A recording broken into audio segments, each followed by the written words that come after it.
Hi everyone. Thank you for being here. We're so excited that you're with us. My name is Casey Dwyer. I'm a prevention support specialist at Northwestern Community Services Board, and I'll serve as your moderator today.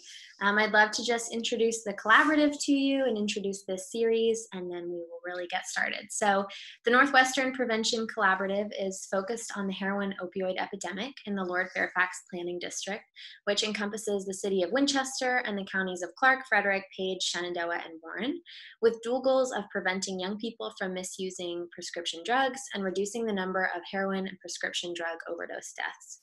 The collaborative is a partnership between Page Alliance for Community Action, Family Youth Initiative, Warren Coalition, and the Prevention Department of Northwestern Community Services. And it's funded through the Virginia Department of Behavioral Health and Developmental Services. And the faith-based web series will maintain the original mission of the symposium that was meant to be held in person long ago. And we're going to have an emphasis on the unique challenges brought on by COVID-19. And we'll focus on the intersection of stress and anxiety, COVID-19, and substance misuse in the community. The collaborative hopes to share tools for taking care of a faith community during the pandemic and beyond. And we recognize the need for support and sharing among community members. So we're excited for this morning of learning and collaboration. Just a couple of housekeeping things before we get started. You will remain muted with your video turned off, but like I said before, we would still love to hear from you. Robin is with us all the way from Arizona, so if everyone could just share in the chat box where you're coming from, what organization you're with, where you're located geographically right now, that would be awesome. Will help us all feel a little bit more connected while we're on this call. In a few minutes, Robin will use a presentation a PowerPoint to share a presentation. So it'll be helpful if you select speaker view up in the top corner when that time comes rather than grid view. And you'll have opportunities to ask questions throughout the presentation. As questions come up for you, I invite you to type them in the chat and we will get to those throughout. We'll also have kind of an open the floor section at the end. If you would like to submit a question, but you don't want to send it in the chat, you can send it directly to me, also in the chat box, but you don't have to send it to everyone. You can send it just to me and I'll share it without your name attached. So you also have that option. Yeah, I think those are all of our housekeeping things. So now I will introduce Robin. Robin Blumenthal has served as a children's and family pastor for over 28 years. She had not heard about the Adverse Childhood Experiences, or ACEs, study or trauma-informed care until 2 years ago. Armed with the knowledge she has gained regarding ACEs, trauma, and brain development, she is committed to spreading this ministry and life-changing information to the faith community. She currently serves as the Education Domain Director at Forward Tucson and is also a facilitator of the Love and Logic Curricula, including their newest trauma-informed curriculum. Robin, thank you so much for being here with us. Thank you so much, Casey. It's nice to meet all of you. And I'm not sure I heard about the storm in Virginia. We just have heat in Tucson. So it is probably safer here right now, but I'm so glad to be here. And as Casey shared, I am very passionate about hearing about trauma-informed care. So I'm going to go ahead and you should all be seeing the screen share now. So Casey, is that a thumbs up on you? Perfect. And I want to be able to just tell you a little bit. So as a children and family pastor, I worked at large churches. So I had 400 or 500 kids in our children's ministry, volunteers. I have a degree in child development and a master's in human resource leadership. But during all of that time, I had not heard anything about ACEs. Now, ACEs kind of came out in the 90s is when people first started talking about it. And when I first heard about it about 2 years ago, I thought, oh my gosh, I must be the last person on earth to hear about it. But as I have found over the last 2 years, I'm not. Certainly, many of you have heard about it, but I am continually surprised how many educators, how many of the faith community, how many in different walks of life really haven't heard about how ACEs, adverse childhood experiences, affect us, and that trauma, how it changes the way we think, the way we react, especially even in terms of the opioid use area. Yesterday, I did a live training, my first live training in months, and there was about 40 educators, and quite a few of them had never heard of ACEs still in this day in 2020. So I hope that this presentation will shed light for you. And if you are from the faith community or you work with a faith community, I would really encourage you to help share that information with them. Because I think if anyone needs to really understand this, it needs to be the faith community, who often will offer auxiliary support for people who come in who are struggling with different addictions, or maybe they host AA meetings or whatever. And if they don't understand the connection between ACEs and substance abuse, we can either re-traumatize or at the very minimum be far less effective. So we're going to go ahead and get started. I'm going to move my little control bar out of the way so I can see better. There you go. So in the 1990s, Kaiser Permanente joined with the CDC for the ACEs study. This is a brief overview because some of you may not know, and this will be the foundation of what we're talking about. During that study, what they asked is 10 questions. Now, what they were looking for is trying to find some connection with their obesity clinic that Kaiser Permanente was running in Southern California, and why so many people who were morbidly obese, maybe 200, 300 pounds, why they continue to gain that weight back after they lost it. So they said, I wonder if there's any connection with what happened in a person's past as a child and their health today. So this questions, the original ACE study, and you can Google this, you can find out information, ask these 10 questions. It focused on abuse. Have you ever been physically abused? One time or multiple times? Have you ever been emotionally abused? One time or multiple times? So as people read through this list, if they had ever been physically abused, they would make a check, and that would be an ACE score of 1. If they had ever been emotionally abused, that would now be an ACE score of 2, and so on.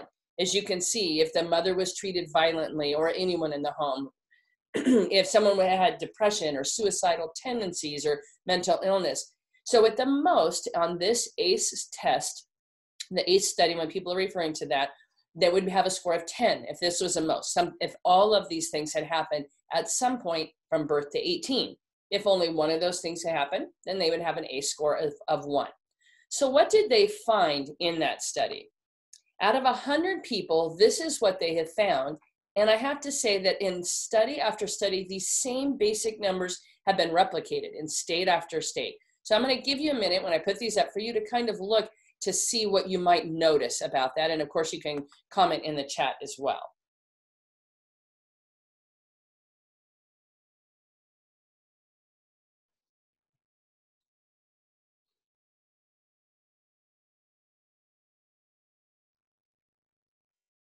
So some things that you might notice, and this is just a short review and preview of their findings. You can find, there are pages of findings, but the higher the ACE score, the more likely that a person will take part in habits that are not good for their health or their mental well-being.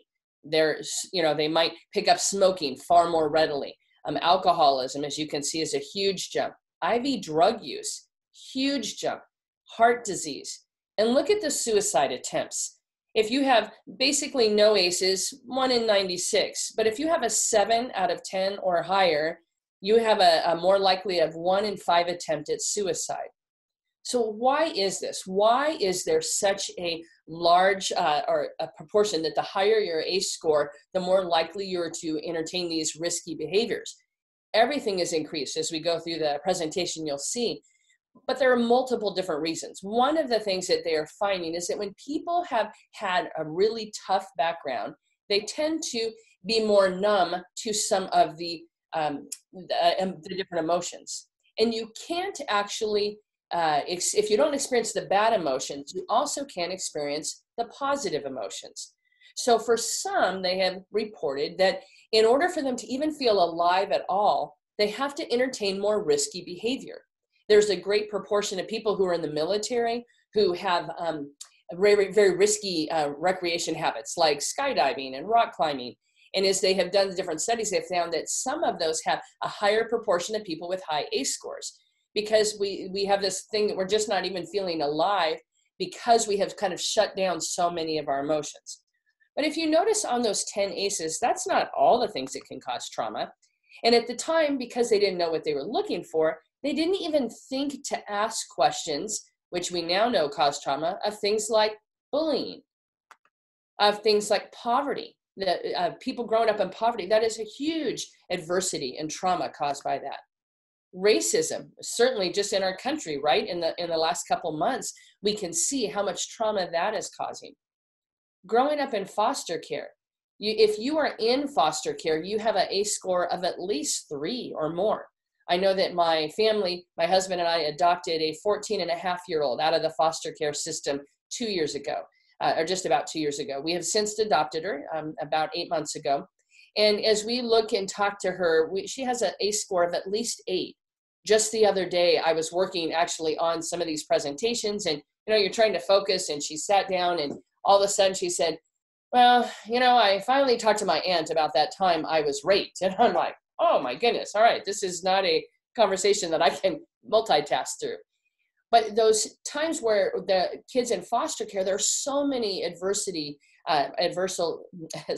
experiences that they've gone through, it really changes things. Think about illness and special needs and what that does to cause trauma in a home. Community violence, not even just racism, but just growing up in a neighborhood where you don't feel safe, where you hear gunshots, that constant adrenaline that's going through our body begins to change it. It changes the actual cell on a cellular level. Epigenetics is learning how that change in the cells changes it so that different parts of the cells, I'm not a scientist, open or close. And that can be passed on to our kids so that we have a higher propensity towards certain things simply because of trauma that our parents even experienced. Historical and generational trauma. When we think of historical trauma, you can think of certainly African Americans, the Native Americans, and generational trauma. I was doing a training in Nogales near Mexico here in Arizona, and I had a woman in Spanish say, now that I have learned these things, I want to change things so I don't pass them on to my children. As we understand trauma, that really helps us in that. And then, of course, COVID-19. Certainly now as a community, we're not all in the same boat, but we're in the same storm.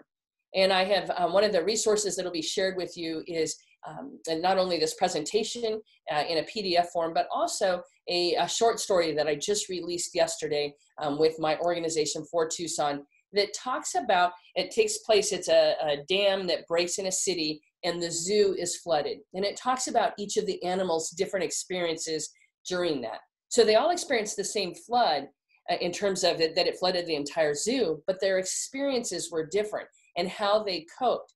And it's a great resource for talking with children, because a lot of times we think, well, we are all in this together. Yes, we are all together, but our experiences aren't the same. And some of the factors of our past changes how these experiences affect us today. So let's look at this. ACEs are like an oil spill. And if you look at that diagram, and this is from the Arizona Adverse Childhood Experiences Consortium, the resources will be at the end. I'm sure that Virginia and other states all over have, of course, different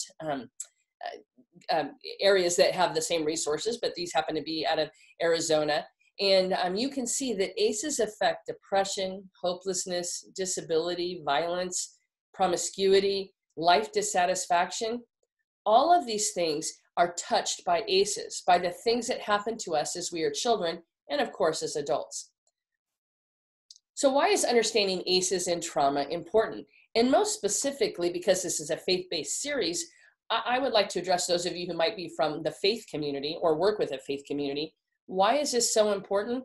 I can tell you that as somebody who's been a pastor and worked with families for 28 years before working with the organization I work for with is a faith-based organization. But I can tell you that had I understood how ACEs affects everything, it would have changed how I did ministry. It would change how I reach out to the people around me. It would change how I interact with everyone. And these are some of the reasons why.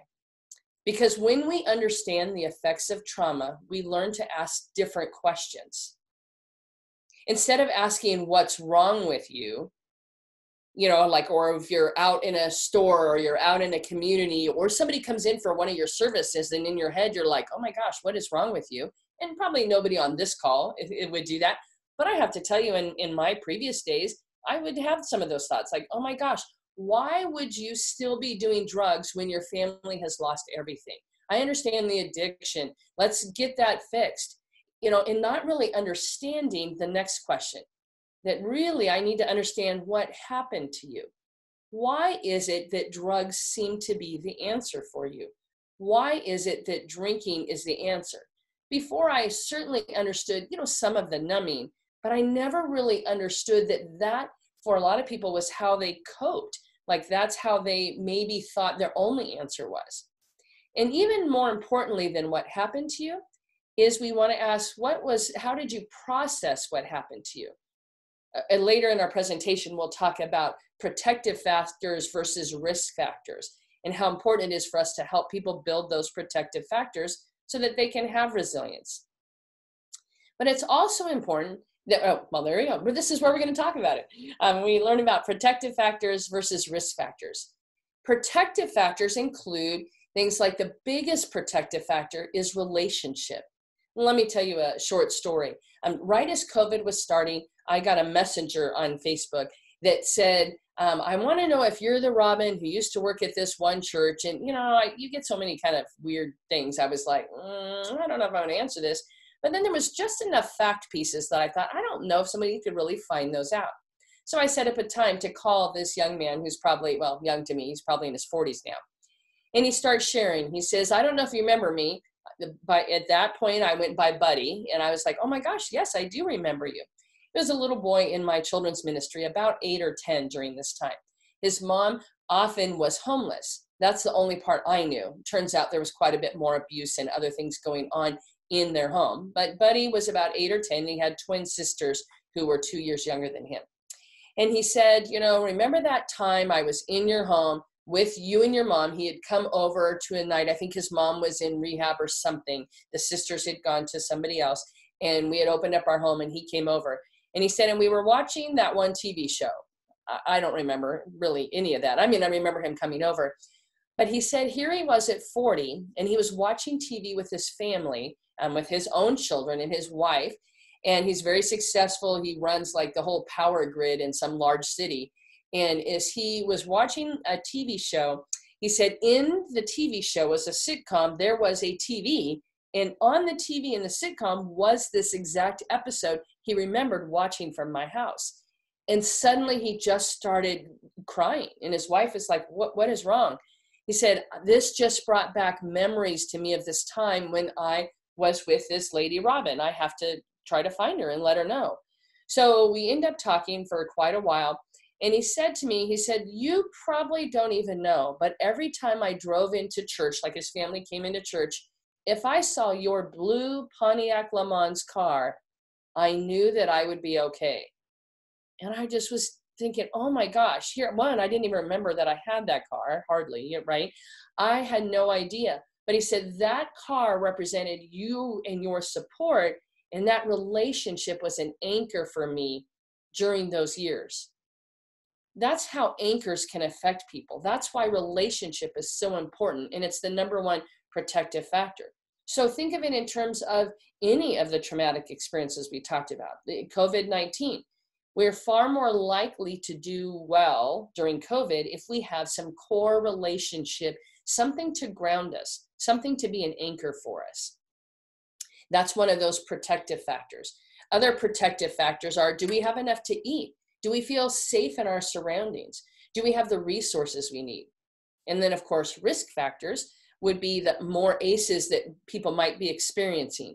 It would also be, did somebody lose a job? And this can be in regards to COVID-19 or anything really. But we need to have more protective factors than risk factors. And that's the things that we want to continue to work on and help those that seek us out to be. How can we help them feel safe? Because people need to experience felt safety. Just because I tell all of you, if we were to take everyone off of turn your mics on and turn your screens on and say, hey, we're all friends here and it's all safe, many of you still wouldn't feel safe just because I told you it was safe. And even if you knew you were safe, if you thought, gosh, no one can really even, they can't see the rest of my house or where I'm working or that I'm, in flip-flops or in shorts or whatever. But just because I share all that with you and just because you can see it doesn't mean that you feel it. and felt safety really is a core for people to be able to build resilience and to get through trauma. We need to help people predict that safety and trust versus fight, flight, or freeze in the context of these healthy relationships. This is why it's so important for the faith community to understand how all of this works together. And it starts with anybody. It doesn't matter where in your organization. It can be the front desk person. It can be the custodian, because those people can cause triggers and cause trauma, even just if they're like, oh, sorry, I got to take this call and, start doing this. And then the person maybe has worked up every ounce of courage they have to walk through the door. And when that's their first experience, they may say, I knew this wasn't safe, I'm leaving. And the person who's looking at their phone, they have no idea of what they're doing. And that's why understanding adverse childhood experiences, understanding trauma and the effects of trauma is about understanding the lens with which we view the world and with which those who've experienced trauma view the world. We need to understand that trauma affects our relationships, our choices, our health, and more. Everything comes down to some of these experiences for people. So when we understand that, and I think, gosh, now I know why that friend of mine responds the way they do, or my child's teacher responds the way they do, or my child responds the way they do. Having my daughter come through the foster care system has been enlightening to us as we have worked through many of the different pieces. And I have been able to understand this is why trusting people is so hard. This is why if I said the other day, if we said, hey, we're going to go to Target, and we happened to be watching a church service online that was going late. It wasn't our church. It was another one. I wanted to hear the speaker, and she was getting more and more agitated. And then finally she said, I don't even want to go to Target, and walked out. That is a constant defense mechanism for her, because she doesn't want to be disappointed. She's had so much disappointment in her life that she will always say, it doesn't matter. I don't care. I don't need it, or I don't want it. And if I get frustrated with that, which at times I do, I have to remember that that's a protective factor for her, that she built that to help protect her little heart. But now it's more of a risk factor, right? Because she's not accepting the help that is actually really there. So understanding this changes how we interact. All right. So when we understand the effects of trauma, we view choices differently. When we think about this, let's look at this in terms of ACEs and substance abuse disorder. Findings and studies suggest that a major factor, if not the main factor, underlying substance abuse disorder is ACEs that have not healed and are concealed from awareness by shame, secrecy, and social taboo.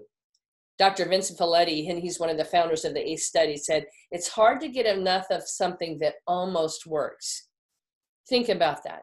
If you look at your life, whatever has gone in your life, maybe you have been repeatedly, family or people who've been repeatedly abused by somebody, and you feel that shame, either the shame that you might have caused this in your mind, as the person who's experienced this, or the shame that that nobody wants you because you're damaged goods, or as in a great friend of mine, Ryan, who taught me so much about ACEs.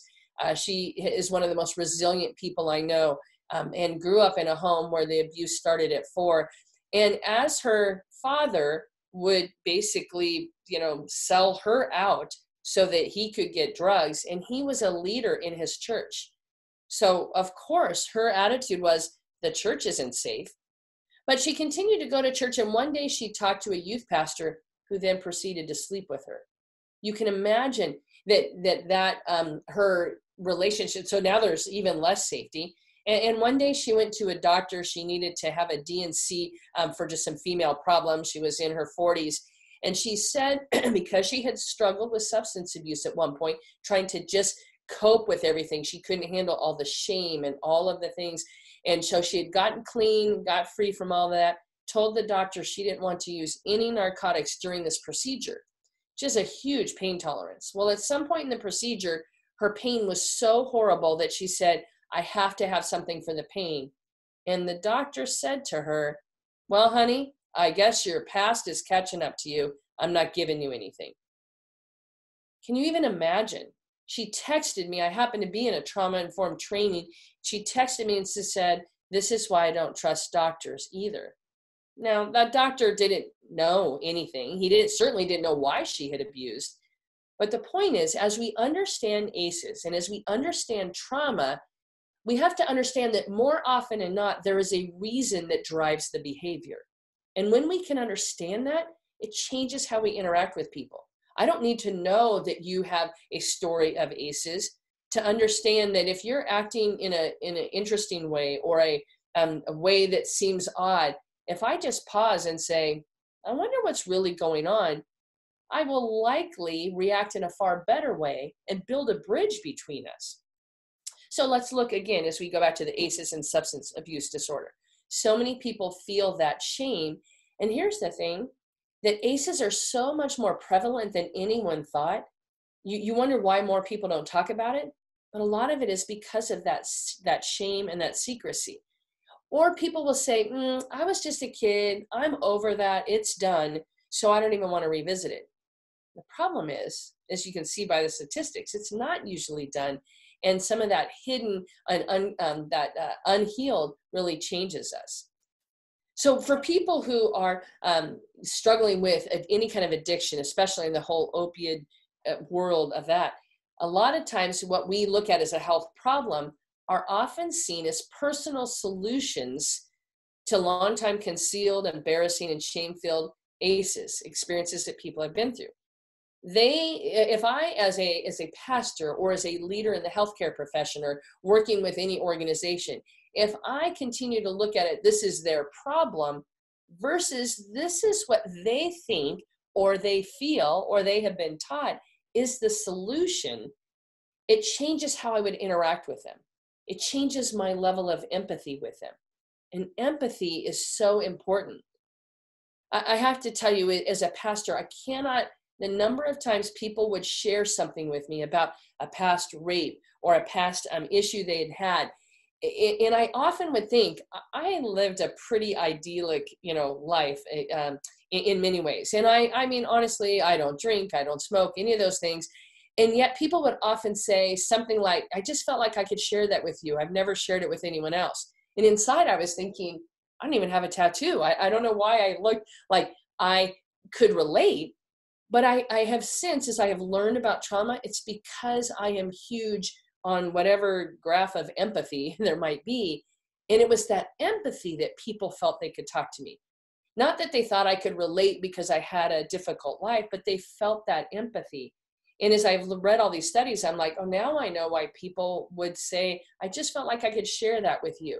And it's not that I judge them or anything, but I always thought, I can't even relate to. I've never even smoked. I've never tried a cigarette. So I always felt like you needed to have maybe been through that to experience what they're going through. But that's not really the case. I need to provide empathy to understand that where they're at or what they're going through is difficult. And that's really the key.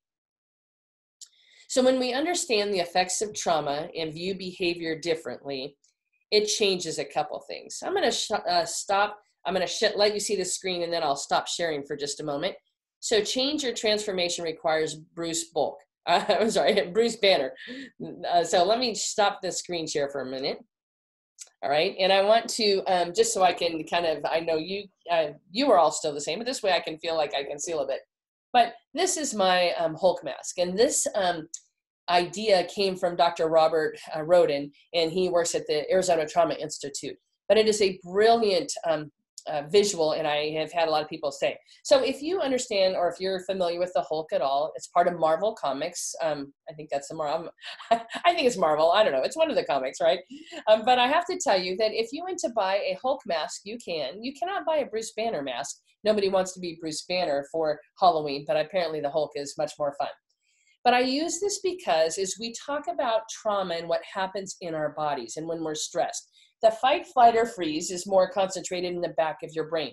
Neuroscience is now showing that actually a lot of that is kind of going throughout our brain at any time, but that concentration, when that comes in the back of their brain, and we're no longer using the prefrontal lobe, right? We aren't thinking anymore, we're just reacting.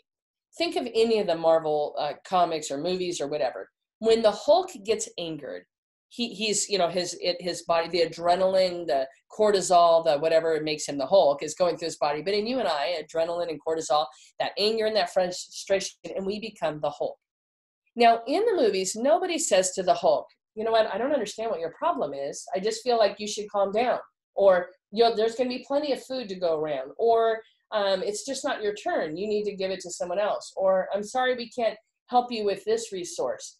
Nobody is having that kind of conversation, or we have that conversation and we expect the Hulk to say, oh, okay, well, gosh, that makes so much sense.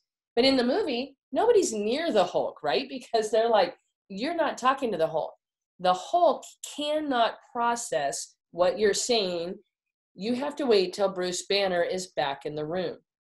I had a principal, I did this training at a school, and the principal said that this visual was one of the most important things for them, because as they talked to students who were in trouble, she said, I realized at one point, I'm not talking to Bruce Banner anymore. I'm talking to the Hulk. And nothing good is happening when you're talking to the Hulk, because the Hulk can't process it. So you have to do whatever you can to get Bruce Banner back in the room. Let me give you a personal example. My newly adopted daughter, because she came to us at 14 and a half, and she had had 26 moves or disruptions in her 3.5 years being in the foster care system, let alone everything that happened to her before coming into the foster care system. So she's missing a lot of different pieces of information. One of them is learning to work with money and manage money. And we, you know, at some point hope that she will move out, you know, at 18 or whatever, go to college or, do something. And so we want to do as much training as possible. So we started giving her an allowance and gave her a debit card. Well, when you have a debit card and you're a teenager and you have access to online, she got some diet pills. They were only $5.99. Well, you and I both know that there's probably more to it than that. And indeed there was. The next thing you know, she gets an $80 charge. She is irate. She is becoming the Hulk, right? She said, this isn't fair. These people are stealing my money. I realized this in the moment. I said, well, would you like me to talk to the bank people? Yes. Well, as we get in the bank, she starts to get more and more agitated and is treating me very rudely in front of the lady. Now I have to tell you, I'm human. And even though I understand all this, my Hulk starts to rise a little. I'm thinking, I am trying to be helpful here. I didn't spend the money. I didn't tell you, so I'm trying to do it. And as we get in the car, she says to me, it is your fault. You should never have given me money. You should never have trusted me with this. It was my fault. And I'm like, so my Hulk starts to kind of, rise. And as we drive home, it's a short drive. I am trying to explain to her what the word pending means and that they are going to refund you the money. But I am talking not up here because she can't listen. She's in fight, flight, or freeze. But because I am of small brain, apparently in the moment, I'm thinking, surely I can make her understand the word pending and refund. I could not. So I pull over the car because I think we're going to do this right now. Bad idea, right? Her Hulk's here, my Hulk's here. And finally I say, that's it. We're just going to drive home. And she said, are you bipolar or something? And I'm thinking, I feel bipolar right now. We get home. She goes to her room. I take some time. And later she comes downstairs and we have a conversation. And I tell her that I'm sorry that I got so stressful. You see, she needed me to remain calm so that she could get back to Bruce Banner mode quickly. And then she says, well, I really just got really mad because my dad used to pull over and then he would hit me. And I'm like, oh my gosh, I have no idea, right, of that trigger that bothers her. But if I had paused and asked, what is the need driving the behavior, I might have been able to handle that better. And we'll talk about some tools for doing that in a few minutes. So let me go back to my screen share here. And of course, feel free to put any questions in the chat or to reach out to Casey. But our first effort is always to get Bruce Banner back in the room. If Bruce is in the room, we can have a conversation. You're not going to expect to talk to somebody who is high or is, on whatever, and expect them to understand and to learn and to glean. You need to wait till they're not, right? I mean, that's most of us would probably say, oh yeah, I totally get that. But the same thing is true when their body is reacting in these ways. So when we understand the effects of trauma, we also respond differently. We respond from a place of curiosity and compassion versus judgment and shaming in our own triggers. Now, as I shared in vulnerability with you, how I didn't handle that particular time well, many times, but the particular time well with my daughter, I was not operating from a place of curiosity and compassion. I was feeling shame myself because of that she was kind of making me feel like, I was taking it too personally, right? I knew that it wasn't my fault, but when she kept saying it was my fault, that was triggering me, and that, hey, this isn't my fault. I mean, gosh, we've adopted you. We are working hard to make this, a safe place. Now, before I adopted, if any of you have worked with kids in the foster care system, or you've adopted or fostered anyone, on paper, it is so easy to look and say, oh, I think I could stay out of that. But the reality is I have my own triggers. Interestingly enough, when she moved into our home, she would often say things like, I'm not doing it and you can't make me. For me, that was not a trigger. So that wasn't a problem. But when she shuts down and walks away and then, goes into her room and slams the door or says, you just don't care, or something like that, that is a trigger. That silence and that shutting me out, that does remind me of things that my mom, who has some mental illness, I think, did. And in my sense, then I have to be the peacemaker. I'm the oldest child in a family of divorce. And if you read about divorced kids, I'm the poster child. And so as I learned to see that, I realized that I'm the one who always thinks I have to make everybody and everything okay. And I learned it honestly enough. But the reality is I can't. But when I get triggered and my own Hulk is appearing, right, I have to be able to stop. I have to learn, or I have to have people who love me around me stop. Or at the minimum, if I can't stop, then later, like many times, I go into my daughter and say, while what you said or did wasn't appropriate, my reaction should have been better. Please forgive me for not being a safe place, or for being less reactive, or for taking a break, or whatever it is. I want to model to her because she needs that modeling and she needs to understand. So when we're doing this, if we can pause and be more curious than furious, that is one of my new mantras that I'm trying to remember. If I can pause, even if it's a split second, even if somebody comes in, we find him in a store, whatever it is, and we can pause. Let me give you an example I heard from someone the other day.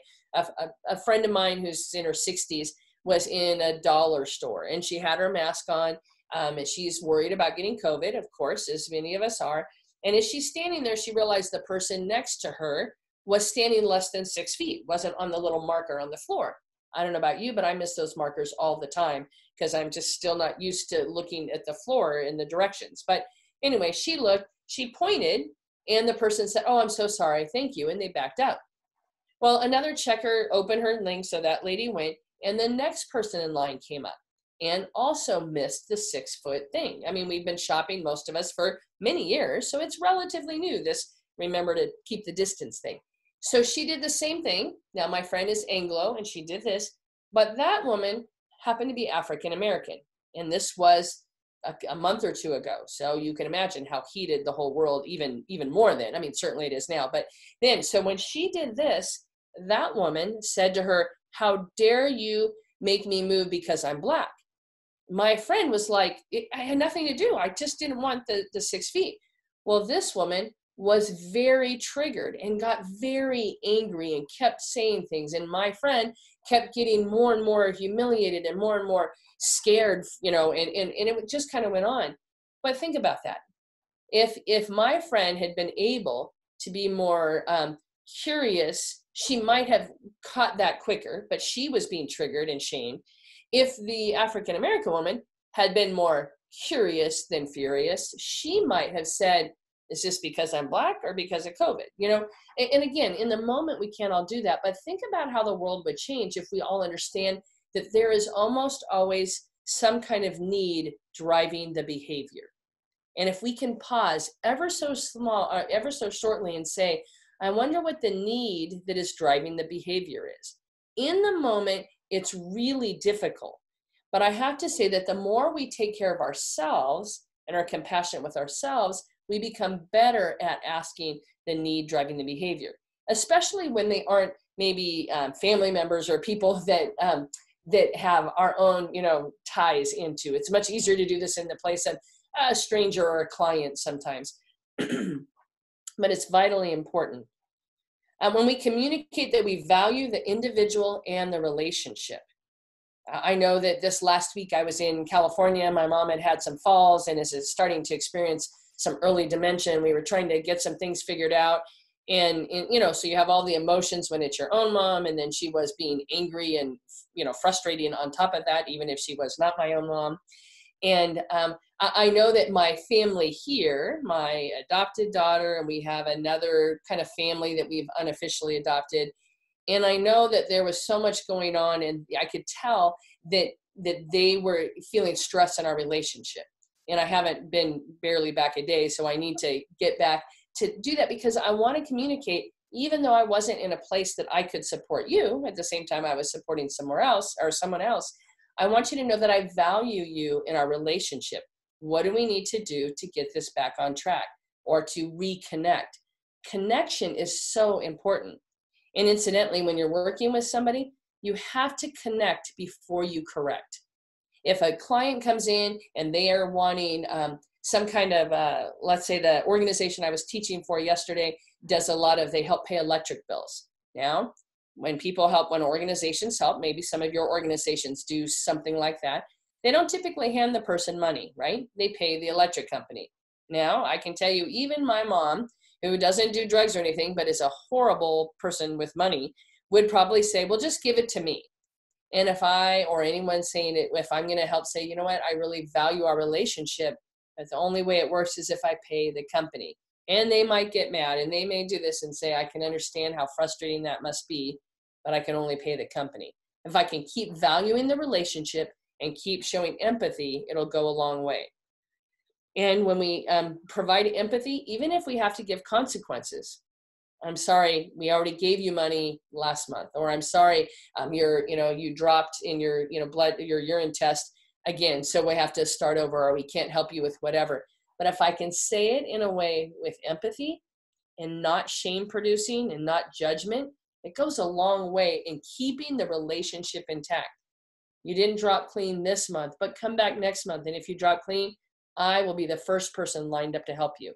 Those kind of things, so people can understand that we are there for them, even if we have to provide consequences. And if we find ourselves being triggered, we step back and become curious as to our own response. I know just last night, I walked in the door, I had done 8 hours of trainings, different places and some online. Again, I just shared that it had been this whole week with my mom. I was trying to launch this new resource. And the first thing that my newly adopted daughter says is, when we go to the doctor's office tomorrow, you need to wait in the lobby. I don't need to have you in there. It's not like you're my real mom or anything. And I'm like, oh my gosh, like, where did this come from? And I'm telling you, I thought I handled pretty well. My husband said, well, you probably should have said, let's talk a bit later. And I go, well, when you walked in, I had said that 3 times.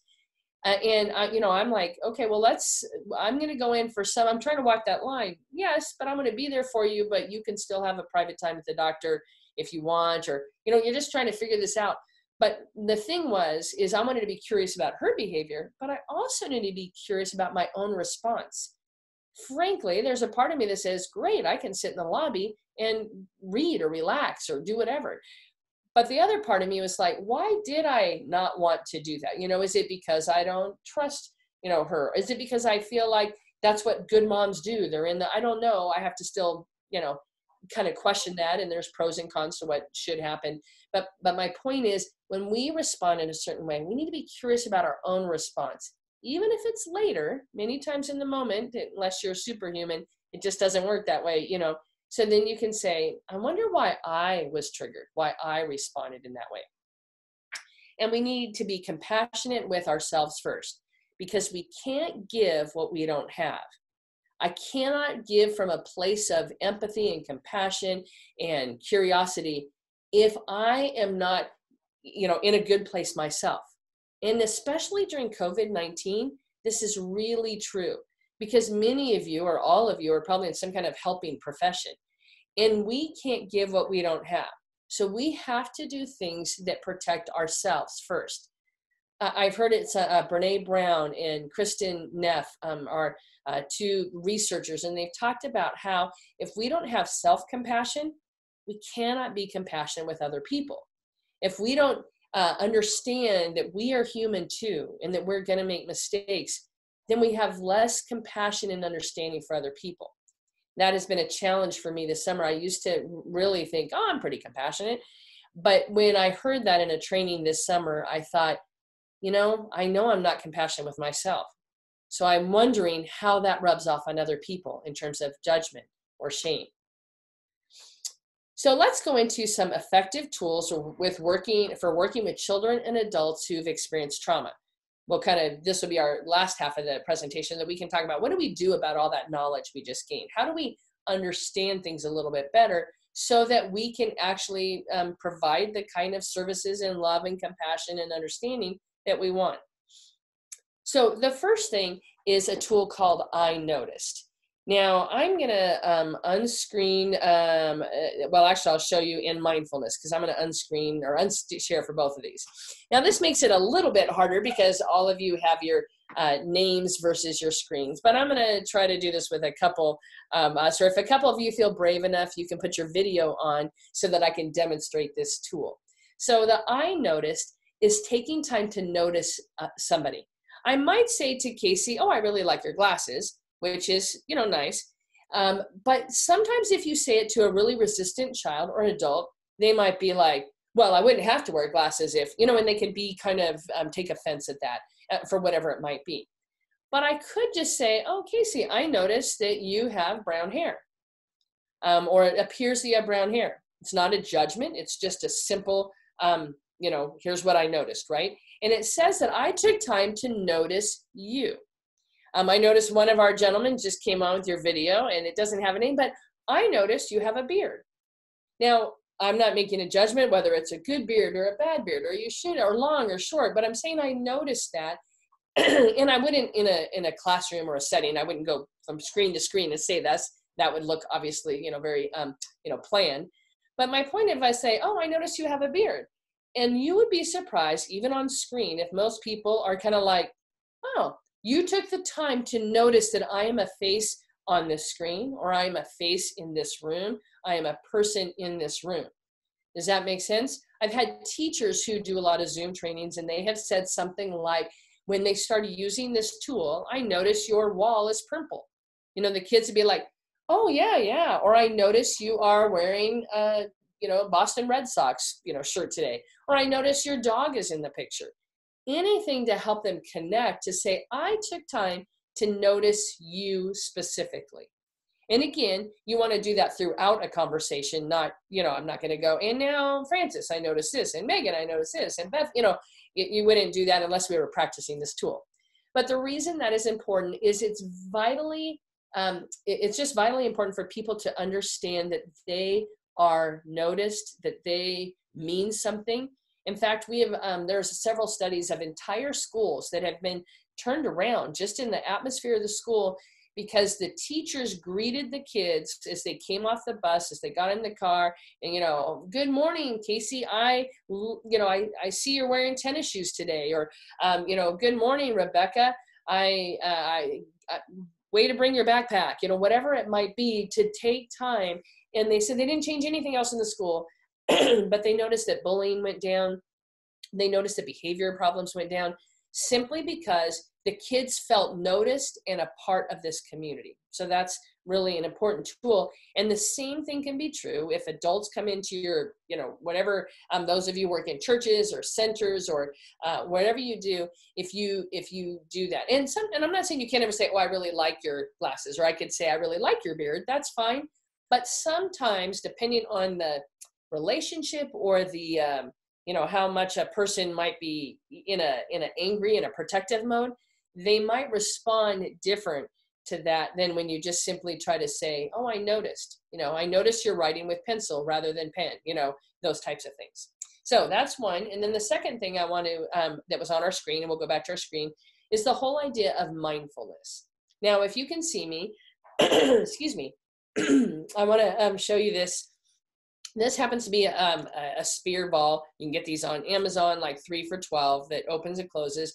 I'm using this example. Let me use it, and then I'll explain why it works really well. But if you can, I would love for you to just kind of breathe with me for a minute.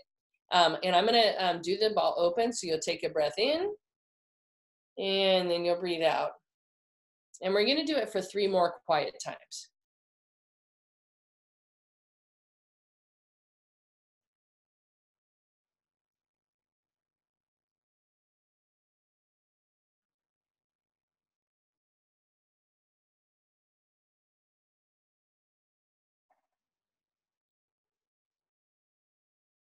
Now, studies have shown that when you take 4 or so deep cleansing breaths, it actually lowers your heart rate.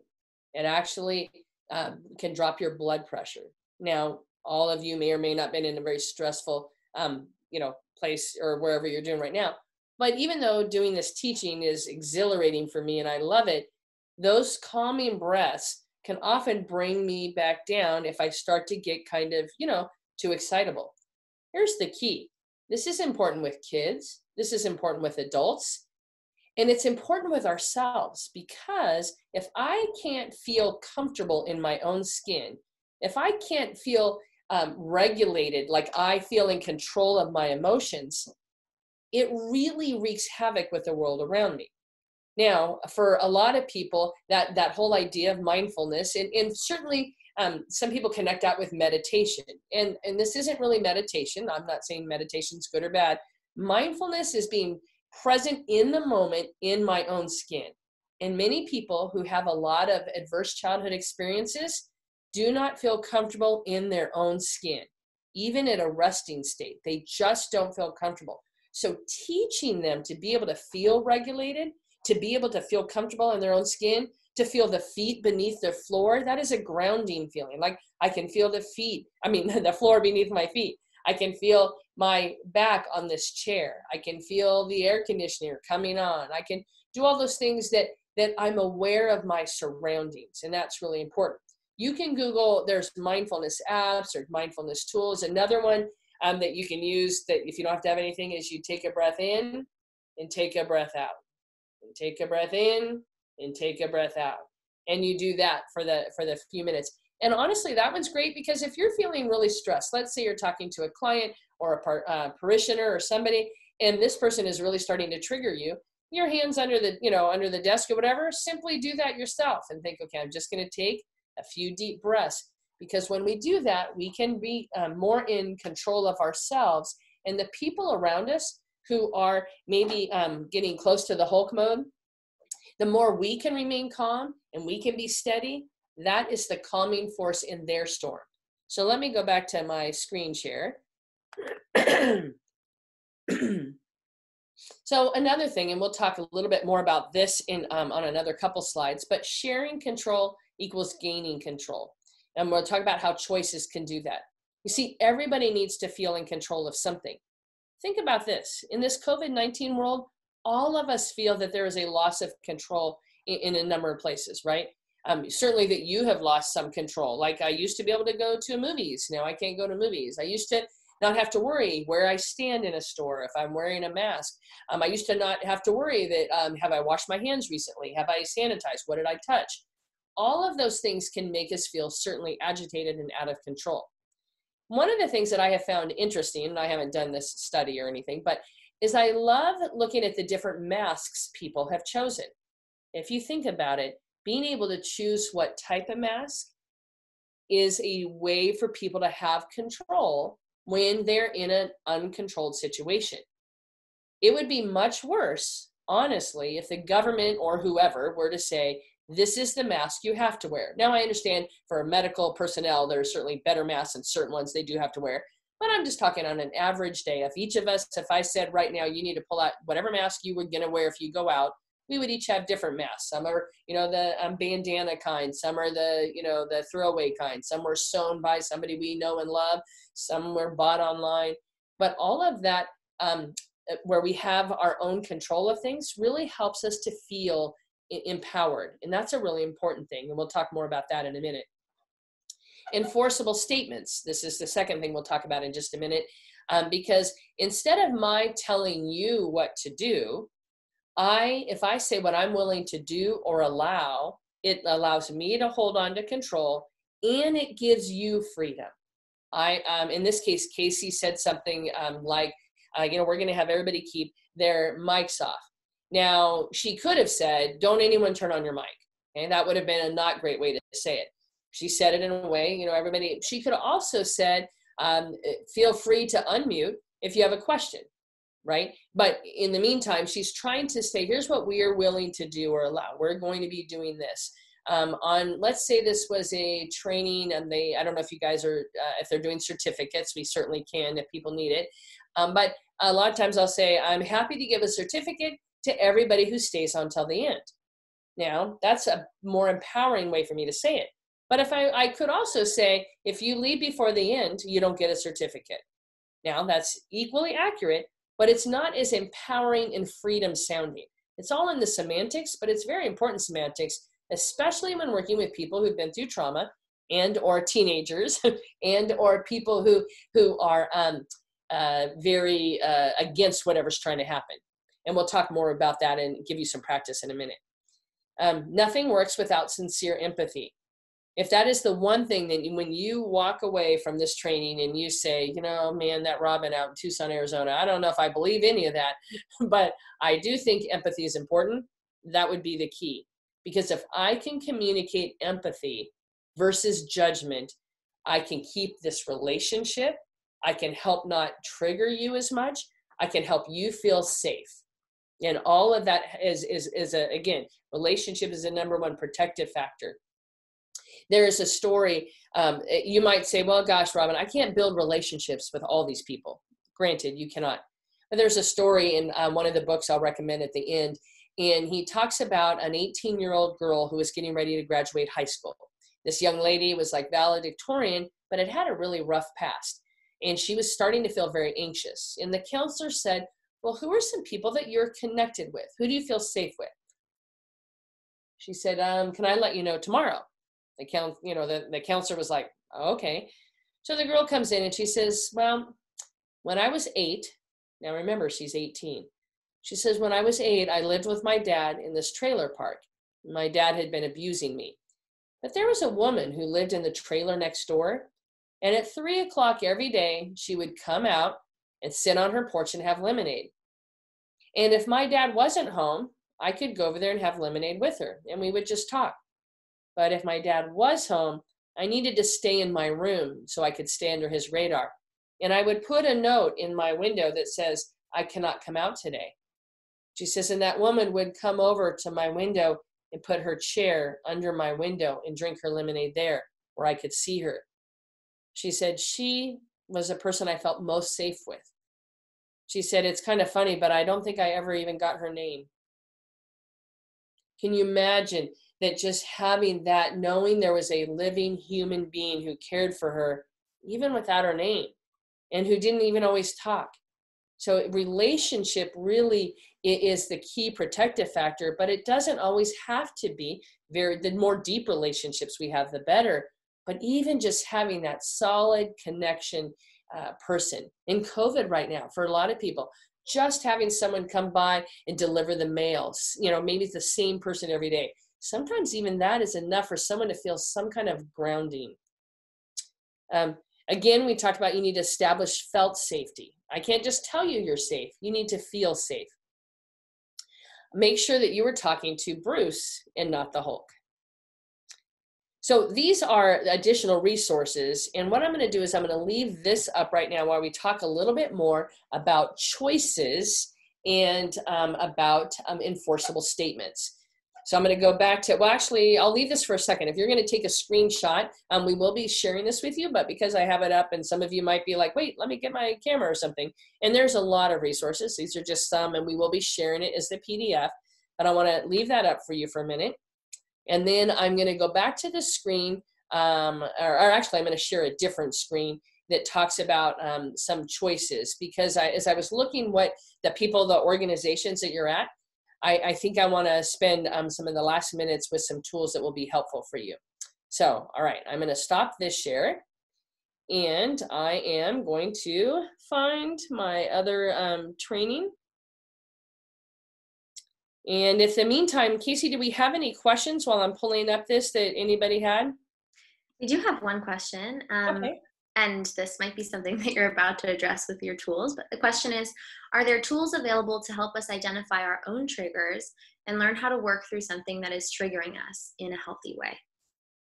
Well, that's a great, great thing. I would say sometimes for people, it is about actually like it might be therapy, right? Going to some kind of counseling. I think when you begin to become more curious in your own self, like why did I respond that way with my friend the other day? That is helpful, right? And it may not be even in the moment that you're like, well, I don't really know, but I'm going to ask this question. It's interesting. One time I had a friend say to me something like, Robin, I noticed that when you get overstimulated, and I was like, oh my oh my gosh, that is exactly, and it was like, she'd been my friend for 10 years, but I'd been myself for longer than that. And I noticed that when there's too much, when I'm hot or when I'm hot and hungry and tired, I can tend to, that can be a trigger for me that there's too much going on. And that's why that breathing, that kind of a thing would be helpful for me. So I'm sure that if I do know somebody who does a great presentation just on triggers. And that might be something that I can share that if somebody wants to know more. But a lot of it really becomes trying to understand and be curious with ourselves. And again, doing maybe some kind of if therapy help or whatever on that. So, all right, here's what I'm going to share. I'm going to do one little thing, and then because I think this will be helpful to everybody. I'm not going to show the video in lieu of time, but I am going to show a couple more quick screens, and then we'll talk more about choices. So the brain is really very predictive. Okay, so we have threat predictions, right? If something happens and we feel like, oh, last time this happened, I felt endangered or unsafe or triggered or whatever, and that unbalance in us can either trigger like a fight, flight, or freeze if we're feeling like a threat, drains our energy, and it may or may not be right. That maybe we really we didn't need, but that trigger happened, but we weren't nothing really bad was going to happen, right? So let me talk about this. One day in November, I had stepped outside on our porch, and we live where there are snakes. And I stepped, my very first step, I had flip-flops, and as I stepped on the porch, I felt like a hose under my foot, and I thought, we don't have a hose on the porch. And all of this happened in a split second, and I heard a rattle. So yes, I'd stepped on a rattlesnake. I jumped. Thankfully, it was laid out. It was not coiled, so it couldn't turn back quick enough wherever its head was to bite me. And it was, obviously very traumatic, and my heart rate, and I'm not thinking anything like, oh my gosh, I was taking out the recycling. And what happened to the recycling? I'm just thinking, jump, get out of the way, right? So that happens in November. And it's a few times that when I go out on the front porch where I'm looking, right, to make sure, are there any snakes? Right the week of COVID, in like the last week of February, first week of March, I'm cleaning out something inside a room, and I'm going out into our garage. The garage door is closed. And in the garage door, as the door shuts behind me and I'm reaching for the light all at once, I see out of the corner of my eye a coiled now rattlesnake that is also rattling.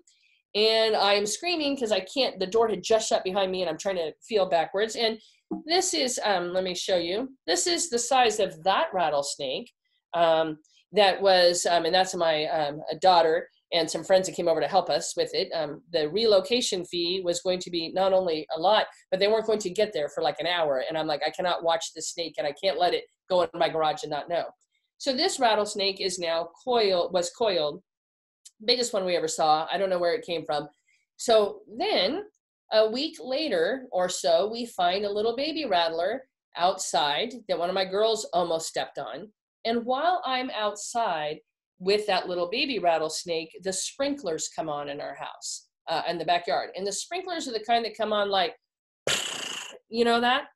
And I literally scream. They all look at me, and because now my brain is really predicting threat, right? Now I've had several very close encounters in a short time, And in my mind, that sound immediately triggered that fight, flight, or freeze. There was no like, clearly the snake would have had to be 50 feet long to make a sound that big. But this instant that sound went off, that triggered threat. What we have to understand is that the way this predictive brain works for a lot of us, and even in COVID, is we have to help the people around us not predict threat anymore, but predict safety.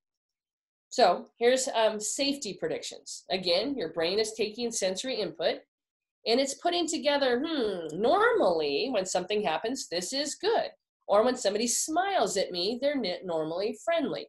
Or when somebody hands me flowers, something good usually happens, right? It builds connection and engagement, replenishes our energy, and that prediction correction kind of keeps building that. So I'm going to show you a slide that goes with that. That's way better to look at than the snake. This happens to be my daughter and my little grandson. So as you can tell in this picture, this was a few months ago, he was looking at himself and then she smiled. And now if you look at his eyes are looking at her, I think even more than himself. And it's one thing's leading to the other, right? I'm having fun, you're having fun. And because you're having fun, I'm having fun. Those mirror neurons are really firing. And this safety prediction, I am safe and loved, and she's communicating that and he's feeling that. So he's responding and she's communicating that even more.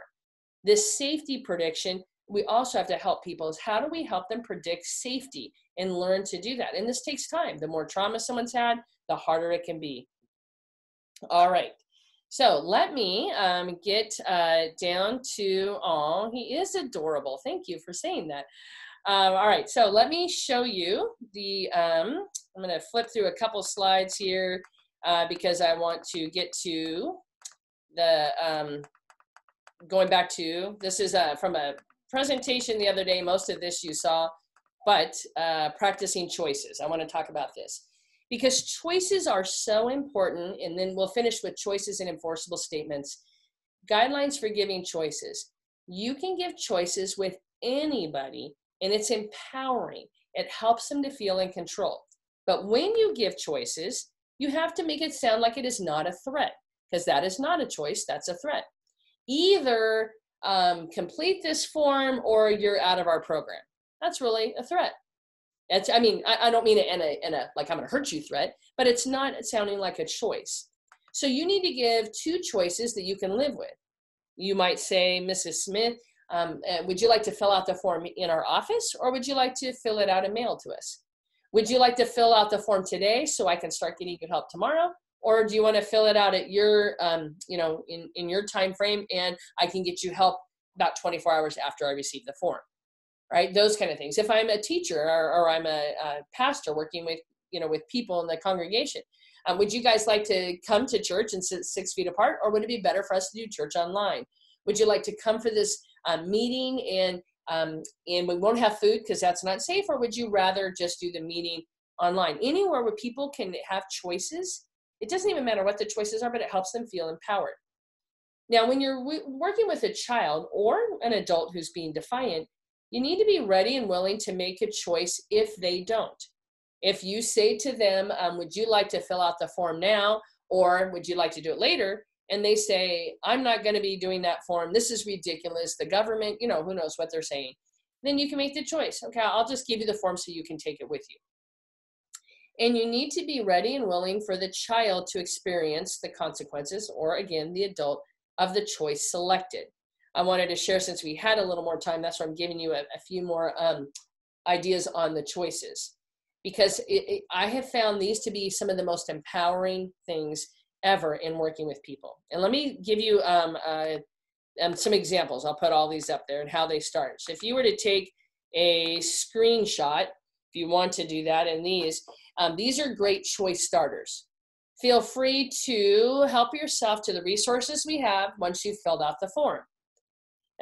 Or would you rather fill out the form here, like I said, or would you rather turn it in later?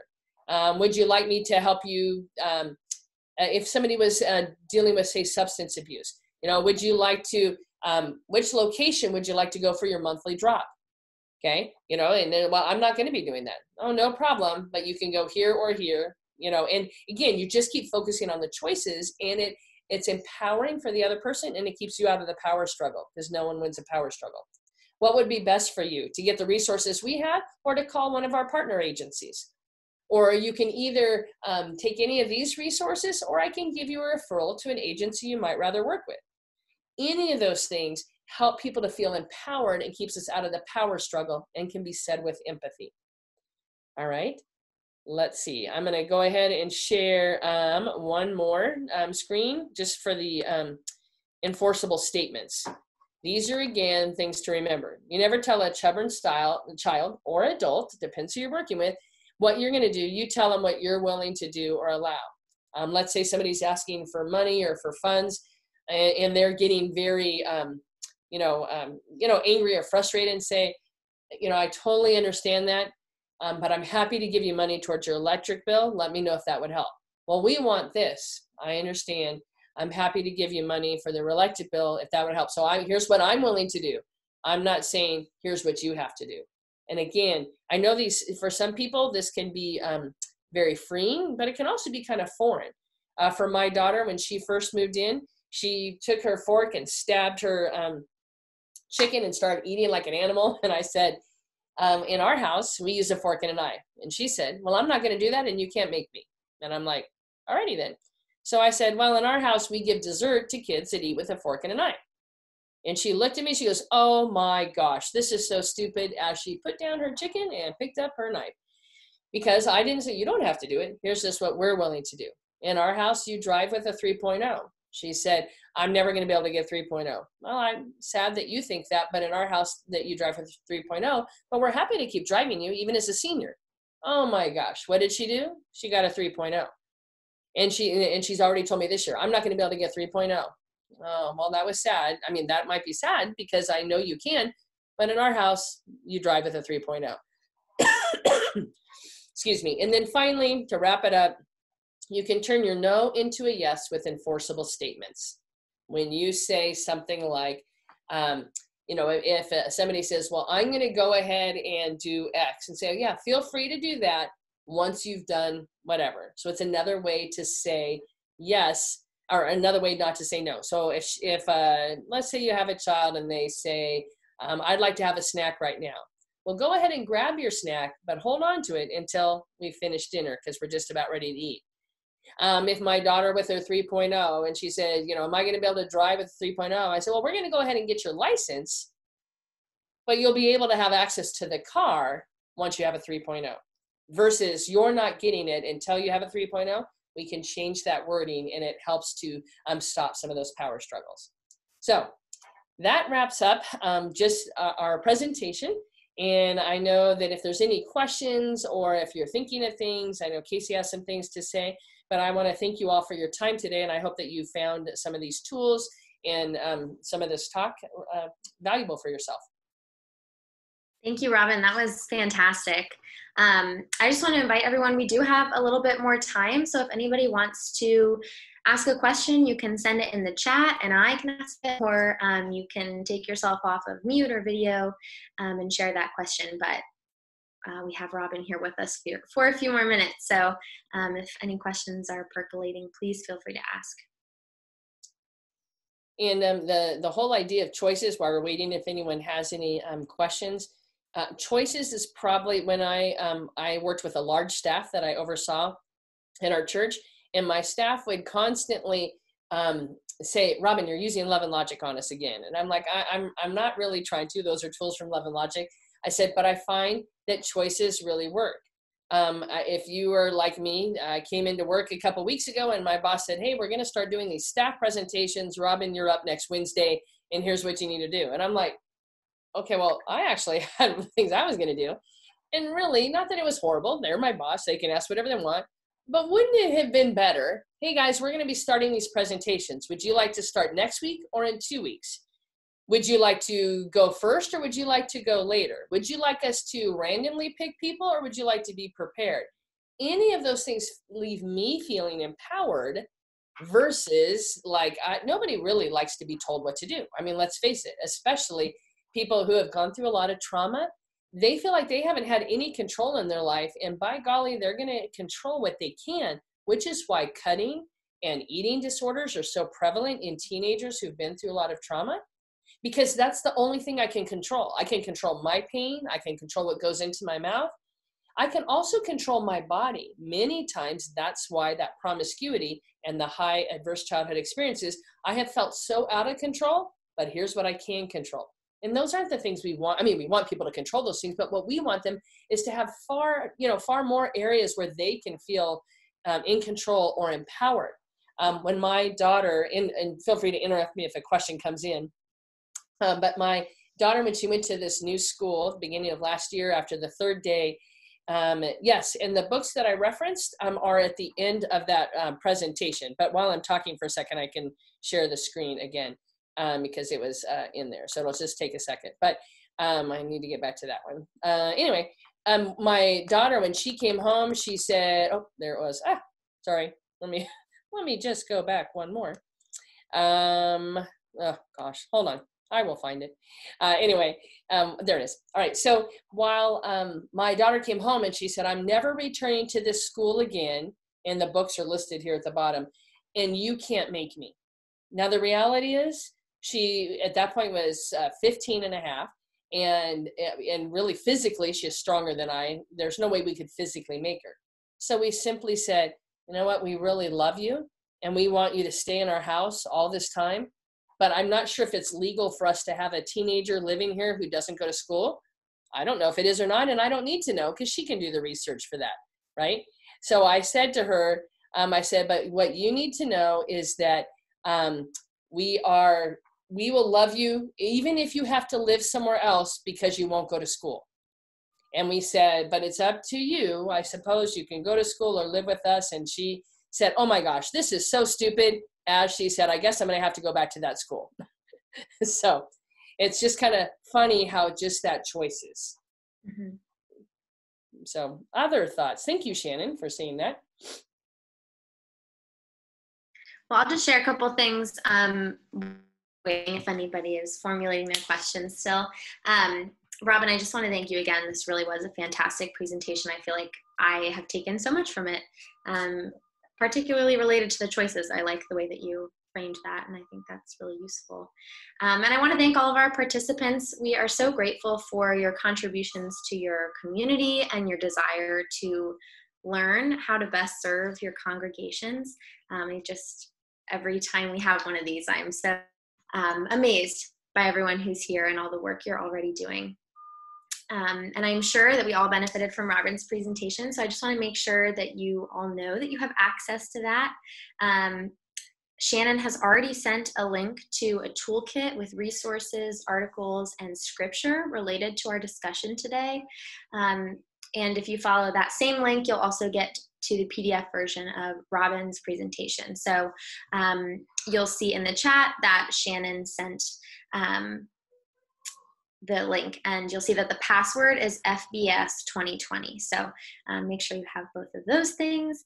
And then lastly, sorry, I was gonna say, I did post in the chat, those last two slides are not on the PDF because we had a little bit more time, so I added them. So I did, if anyone wants to cut and paste from the slide, the way it cut and paste is kind of weird on there, but you can see the choices in enforceable statements. So I just wanted you to know that's what I just added in there.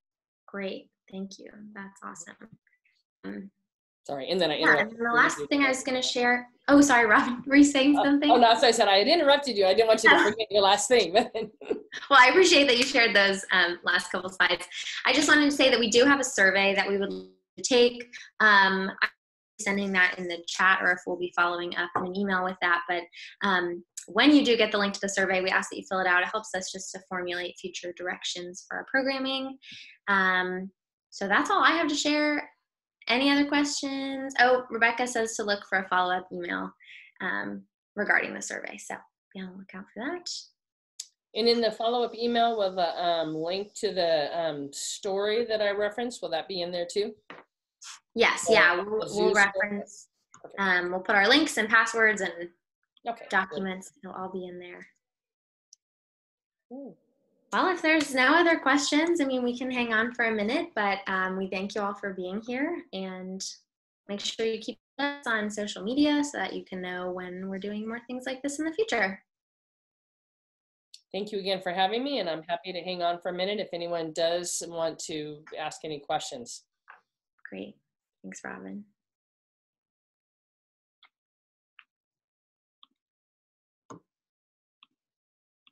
Thank you, Megan and Monica and Rebecca, everybody for your comments.